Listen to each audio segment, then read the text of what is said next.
टेंभी नाक्यावर शिवसेना आणि ठाकरे गटात राडा. राऊत यांच्याकडून आनंद दिघेंना अभिवादन तर शिवसेनेकडून दुग्धाभिषेक. ठाकरे गटाकडून ठाण्यात आयोजित मेळाव्यापूर्वी संजय राऊत यांनी टेंभी नाक्यावरील दिवंगत जिल्हाप्रमुख आनंद दिघे यांच्या अर्धपुतळ्याला अभिवादन केले. तर काही क्षणातच शिवसेनेचे पदाधिकारी आणि कार्यकर्ते तेथे पोहोचले आणि त्यांनी अपवित्र हातांचा स्पर्श पुतळ्याला झाल्याचा आरोप करत पुतळ्याला दुधाने अभिषेक केला. यावेळी दोन्हीकडून जोरदार घोषणाबाजी करण्यात आली.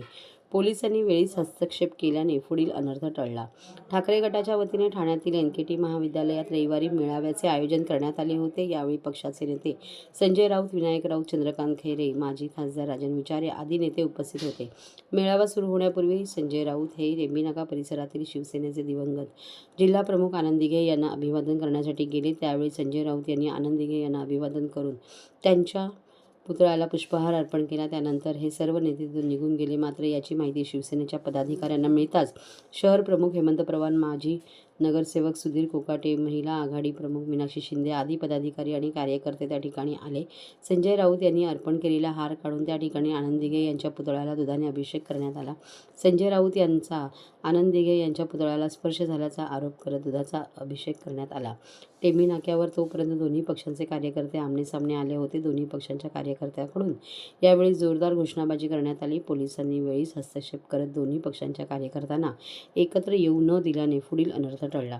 यापूर्वी शाखा ताब्यात घेण्यावरून दोन्ही पक्षात मोठा संघर्ष पाहायला मिळाला होता. संजय राऊत गेल्या 25 वर्षात कधी आनंद दिघे यांना अभिवादन करायला गेले नाहीत, मग आजच का गेले असा प्रश्न शहर प्रमुख हेमंत पवार यांनी उपस्थित केला. भविष्यात महापालिकेच्या निवडणुकीत दोन्ही पक्षात हा संघर्ष अधिक तीव्र होण्याची शक्यता आहे. शिवसेना असतील, महिला आघाडी असतील, आमच्या मीनाक्षी शिंदे असतील, सुधीर कोकाटे आहेत, ते सर्वांना आमचे दिघे साहेब आमचे गुरु आहेत. गेले अनेक वर्ष आम्ही दिघे साहेबांची इनामे सेवा करतोय. कुठच्याही परिस्थितीत आम्ही त्यांच्या पावलावर पाऊल ठेवून आम्ही काम करतोय. लोकांची समाजसेवा करतोय. सकाळी उठून लोकांवरती टीका करणं, शिंदे साहेबांवरती टीका करणं, लोकांवरती टीका करणं हे आमचं काम नाही. लोकांची सेवा करणं हे आमचं काम आहे. आणि अशा धर्मवीर आनंद दिघे साहेबांनी आता शिवसेनेची सेवा केली, लोकांची सेवा केली, या ठाण्याची गोरगरीब जनतेची सेवा केली. आणि त्यांना उठून सकाळचे संजय राऊत इथे येतात आणि हार घालतात, ते आम्हाला पटलं नाही. गेले 25 वर्ष कधी ते स्वतः दिघे साहेबांच्या समाधी स्थळावरती असो, दिघे साहेबांच्या ऑफिसला असो, कधीही ते आले नाही. सर, अभिषेक करावा लागला, वर्षाने अभिषेक करावा लागला. ज्यांचे हात लागले ते हात कसे होते? अपवित्र हात होते. आणि अशा अपवित्र हाताच्या ह्याच्यासाठी आम्हाला दुधाभिषेक करावाच लागला ना. तर दिघे साहेब आमचे दैवत आहेत.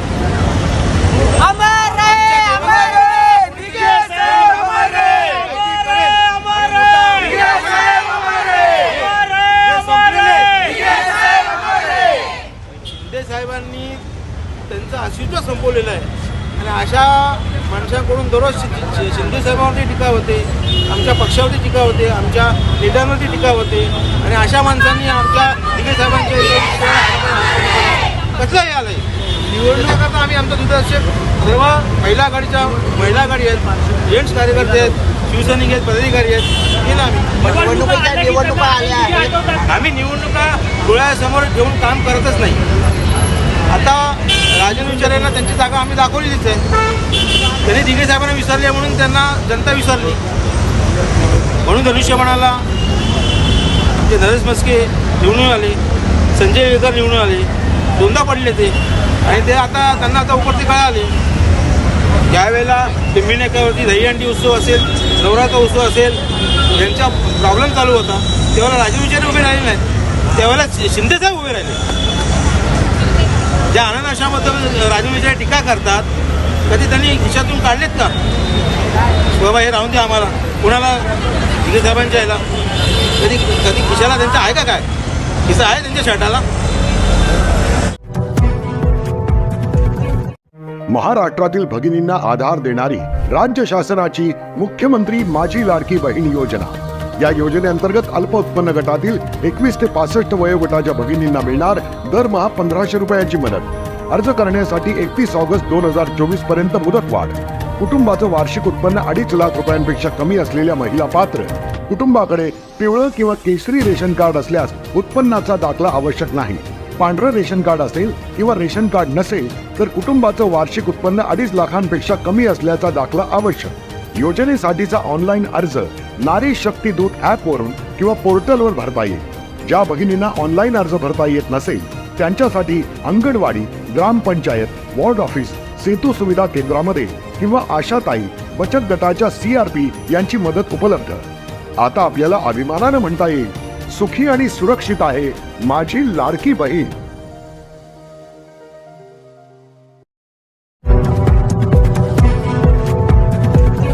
ठाणे महानगरपालिकेचा नवीन विकास आराखड्याविरोधात हजारो कळवेळकरांनी रणशिंग फुंकले. ठाणे महापालिकेने नवीन प्रारूप विकास आराखडा तयार केला आहे. हा विकास आराखडा विशिष्ट हेतू समोर ठेवून करण्यात आला असल्याचा आरोप करीत राष्ट्रवादी काँग्रेस शरदचंद्र पवार पक्षाचे राष्ट्रीय सरचिटणीस तथा कोकणी प्रभारी डॉक्टर जितेंद्र आव्हाड यांच्या नेतृत्वाखाली हजारो कळवेकर एकवटले. या विकास आराखड्याला विरोध करण्यासाठी कळवा नाका येथे नागरिकांनी जोरदार शक्ती विरोधात प्रदर्शन केले. ठाणे महानगरपालिकेने नवीन विकास आराखडा तयार केला आहे. या आराखड्यानुसार संपूर्ण कळवा खारेगाव उद्ध्वस्त होणार आहे. आराखडे मंजूर असलेल्या सोसायट्यांमधून अवाढव्य रस्ते तयार करून 350 ते 400 इमारतींवर वरवंटा फिरवणार आहे. त्यामुळे 45,000 रहिवासी बेघर होणार आहेत. त्याविरोधात जनआंदोलन उभारण्यात येणार असून त्या अनुषंगाने कळवेकरांनी कळवा नाका येथे एकत्र येत नव्या विकास आराखड्याविरोधात रणशिंग फुंकले. यावेळी प्रारूप विकास आराखड्यात कळवा आणि खारेगाव भागातील तब्बल 400च्या आसपास इमारती बाधित होणार आहेत. गावठाण भागही उद्ध्वस्त होणार आहे. कळवा खाडी पुलापुढील भागात असलेल्या 3 इमारती या पूर्णपणे उद्ध्वस्त होऊन तेथील रहिवासी बेघर होणार आहेत. साधारणपणे 45,000च्या आसपास कुटुंबे थेट रस्त्यावर येणाऱ्या येथील मंदिरे, मैदाने बाधित होत असल्याचेही डॉक्टर जितेंद्र आव्हाड यांनी सांगितले. कळवा खारेगाव येथील रहिवाशांना मारून असा विकास होणार असेल तर त्याला आमचा विरोध आहे. त्यामुळे अशा विकास प्रस्तावाच्या विरोधात आता सर्व पक्ष एकत्र येऊन आंदोलन करून उभे केले जाईल असा इशाराही त्यांनी दिला. मागील अधिवेशनात मुख्यमंत्र्यांकडून या DP प्लॅनबद्दल आश्वासन दिले आहे. उद्यापासून सुरू होणाऱ्या अधिवेशनात आपण याबाबत सरकारला जाब विचारणार आहोत असेही डॉक्टर जितेंद्र आव्हाड यांनी सांगितले. यावेळेस राष्ट्रवादीचे शहराध्यक्ष सुहास देसाई, माननीय विरोधी पक्षनेते मिलिंद पाटील, कार्याध्यक्ष प्रकाश पाटील, विरोधी पक्षनेत्या प्रमिलाताई केणी, नगरसेवक महेश साळवी, अपर्णा साळवी आदी उपस्थित होते. होणारा माणूस हा डोळस असावा लागतो. ज्यांनी कोणी DP प्लॅन केलाय तो आंधळा आहे. म्हणजे खारेगावचं जरीमरी मंदिर हे किती जुनं असेल मला माहित नाही. मैदानातनं DP रोड, कोऑपरेटिव्ह सोसायटी मान्यता प्राप्त कोऑपरेटिव्ह सोसायटी वरनं DP रोड. लोकांनी आयुष्यभराची पुंजी घरात लावली आहे ती काय रस्त्यावर फेकण्यासाठी? त्यांनी राहायचं कुठे? उत्सव याचं उत्तर द्या. हा DP प्लॅन हा कोणासाठी बनवला हेच कळत नाही. पण लोकांना उद्ध्वस्त करून झालेला विकास आम्हाला मान्य नाही. या DP प्लॅनला आम्ही टोकाचा विरोध करू. तो बिल्डर कुठलाही DP प्लॅन येतो ना तेव्हा लक्षात ठेवा त्याच्या मागे 10-5 सुपीक बिल्डर्सची डोकी असतात.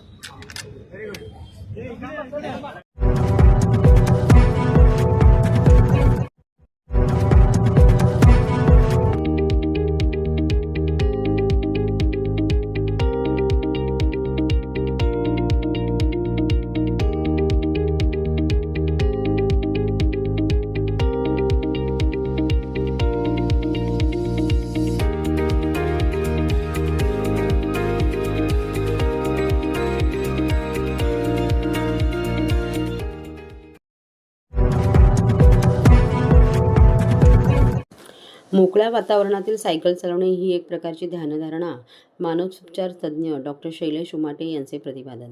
बंदिस्त व्यायामशाळा किंवा जिममध्ये सायकल चालवणे आणि मोकळ्या वातावरणात सायकल चालवणे यात फरक आहे. मोकळ्या वातावरणात सायकल चालवणे ही एक प्रकारची ध्यानधारणाच असते. प्रतिपादन प्रख्यात मानसोपचार तज्ज्ञ डॉक्टर शैलेश उमाटे यांनी केले. जागतिक महिला दिनाच्या पार्श्वभूमीवर ठाणे महानगरपालिका आणि आम्ही सायकल प्रेमी फाउंडेशन यांनी रविवारी रणरागिणी सायकल फेरीचे आयोजन केले होते. यावेळी नाशिक ते अयोध्या अशी सायकलवारी करणाऱ्या राजकिशोरी लांडगे यांना यंदाच्या रणरागिणी गौरव पुरस्काराने तर कविता म्हात्रे यांना विशेष पुरस्काराने सन्मानित करण्यात आले. रविवारी 2 मार्च सकाळी 6:30 वाजता ठाणे महापालिका मुख्यालयापासून 6.5 किमी आणि 3.5 किमी अशा अंतराच्या 2 सायकल फेऱ्या झाल्या. या फेऱ्यांमध्ये 5 वर्षापासून 74 वर्षापर्यंतचे सुमारे 350हून अधिक सायकलप्रेमी सहभागी झाले होते. या फेऱ्यांची सांगता महापालिका मुख्यालय येथे झाली. त्यानंतर कैलास नरेंद्र बल्लाळ सभागृह येथे पारितोषिक वितरण सोहळा झाला.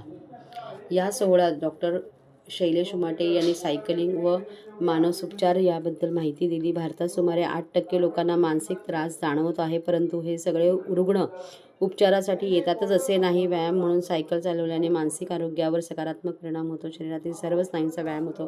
सायकल चालवण्यास कोणत्याही वयाचे बंधन नसेल. दिवसाच्या 24 तासांमधील अवघी 15 मिनिटे जरी सायकल चालवण्यासाठी दिले तरी त्याचा शरीर आणि मनावर चांगला परिणाम दिसून येतो. मानसिक आरोग्य चांगले ठेवायचे असेल तर हा उत्तम पर्याय आहे, असे डॉक्टर उमाटे यांनी यावेळी सांगितले.